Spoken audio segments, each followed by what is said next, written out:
नमस्कार, mistake insight channel पर आप सबका स्वागत है। आज हम विशेष प्रदोष के बारे में बात करेंगे।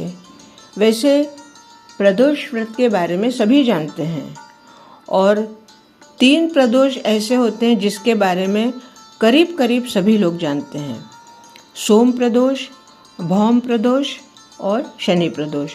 परंतु आज मैं आपको प्रत्येक वार के प्रदोष के बारे में बताने वाली हूँ। जैसे रविवार से शनिवार तक जिस दिन जो प्रदोष होगी या जो वार होगा, उस वार के अनुसार उस प्रदोष का महत्व बताया गया है। आज रवि प्रदोष के बारे में कहूँगी। 13 अगस्त रविवार को रवि प्रदोष है। प्रदोष व्रत मास में 2 बार आता है और इस व्रत को करने से भगवान शिव प्रसन्न होते हैं। भगवान शिव को भोलेनाथ कहते हैं क्योंकि थोड़े से ही जल से या थोड़ी सी ही उपासना से भोलेनाथ प्रसन्न हो जाते हैं। इसलिए प्रदोष व्रत को अत्यंत प्रभावशाली व्रत माना गया है। पखवाड़े के त्रयोदशी को यह व्रत आता है और जिस दिन यह व्रत आएगा उस दिन को, जैसे रविवार को आया तो रवि प्रदोष, सोमवार को आया तो सोम प्रदोष, मंगलवार को आया तो भौम प्रदोष। भौम यह नाम भी मंगल का ही है। यदि इस रवि प्रदोष में भगवान शिव की उपासना जब हम करते हैं तो रविवार होने की वजह से सूर्य की उपासना भी इस दिन विशेष की जाती है। भगवान सूर्य की कृपा बनी रहती है और रवि प्रदोष व्रत के दिन जब प्रदोष और सूर्य अर्थात शिव और सूर्य दोनों की उपासना की जाती है, तब हमें दोनों ही का फल मिलता है। अब अगर हम ये सोचें कि रवि प्रदोष कैसे किया जाता है या इसका विधि क्या है, तो असल में देखा जाए तो किसी भी व्रत में जहाँ तक संभव हो नमक नहीं खाना चाहिए।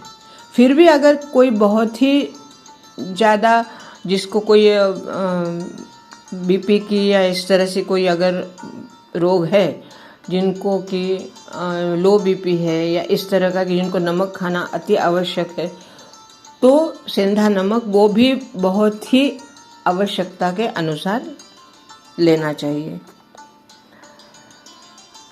अब पुराणों में रवि प्रदोष का जो महत्व बताया गया है उसके अनुसार सूर्य प्रदोष अर्थात रवि प्रदोष का व्रत करने से जो भी आपने आपका मान सम्मान खोया है वो आपको वापस मिलता है। भविष्य में उत्तम स्वास्थ्य का आशीर्वाद मिलता है। सूर्य नारायण की और भगवान शिव की कृपा के साथ साथ इसमें जब हम कुछ विशेष मंत्रों का प्रयोग करते हैं तब हृदय रोग में भी आराम मिलता है। और जहाँ तक संभव हो रवि प्रदोष या प्रदोष की पूजा शाम को सूर्यास्त के लगभग 45 मिनट पहले से सूर्यास्त के 45 मिनट बाद तक तय होती है। रवि प्रदोष की पौराणिक कथा के अनुसार एक गांव में एक गरीब ब्राह्मण परिवार रहता था। उस ब्राह्मण की पत्नी मास के दोनों ही प्रदोष का व्रत करती थी और व्रत विधि पूर्वक करने से भगवान भोलेनाथ उस पर प्रसन्न थे। एक दिन उसका बेटा गांव से कहीं बाहर जा रहा था। तभी रास्ते में कुछ चोरों ने उसे घेर लिया और उसकी कपड़े की पोटली छीन ली और उससे अपने घर के कुछ गुप्त धन के बारे में पूछने लगे। उस बेटे ने कहा कि इस पोटली में रोटी के अलावा कुछ भी नहीं है और उसका परिवार बहुत ही गरीब है। उसके घर में कोई भी गुप्त धन नहीं है। चोरों ने उसे छोड़ दिया। वो बालक नगर के बाहर एक पेड़ के नीचे आराम से बैठ गया। तभी राजा के सिपाहियों ने चोरों को खोजते हुए जो वहां आए उस बालक को ही चोर समझकर उसको जेल में कोठघरी में डाल दिया। सूर्यास्त के बाद जब भी बालक घर नहीं आया तो उसकी माँ परेशान हो गई। उस दिन रवि प्रदोष था, वो व्रत कर रही थी। बालक की माँ ने शिव पूजा के समय भोलेनाथ को प्रार्थना की कि उसका पुत्र कुशल से हो और उसकी आप रक्षा करना। भगवान शिव ने माँ की पुकार सुन ली। फिर शिवजी ने राजा को स्वप्न में कहा कि ये बालक को तुम मुक्त कर दो, ये निर्दोष है।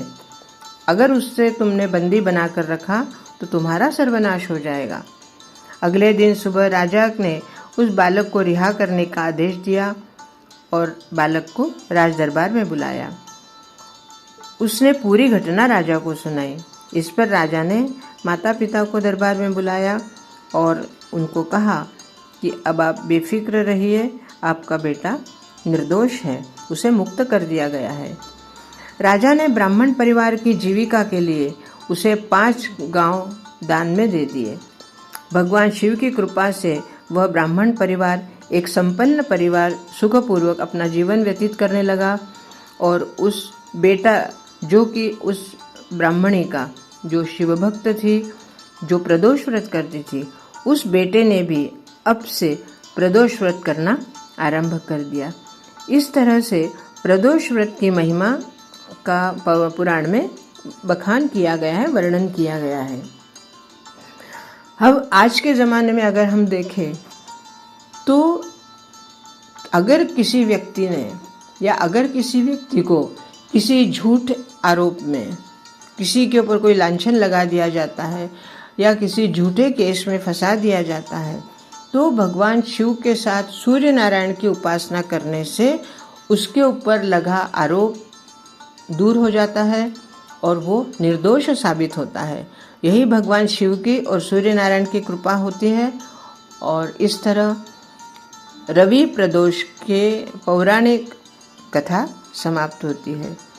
अगर आपके मन में प्रदोष व्रत करने का विचार है तो आप अवश्य करिए, परंतु अगर आपका स्वास्थ्य अच्छा है तो फलाहार करिए, दुग्धपान करिए, परंतु जहाँ तक संभव हो जैसे कोई नमकीन फलाहारी चीज़ें जो बनाकर खाई जाती है अन्न के रूप में वैसे ना खाए।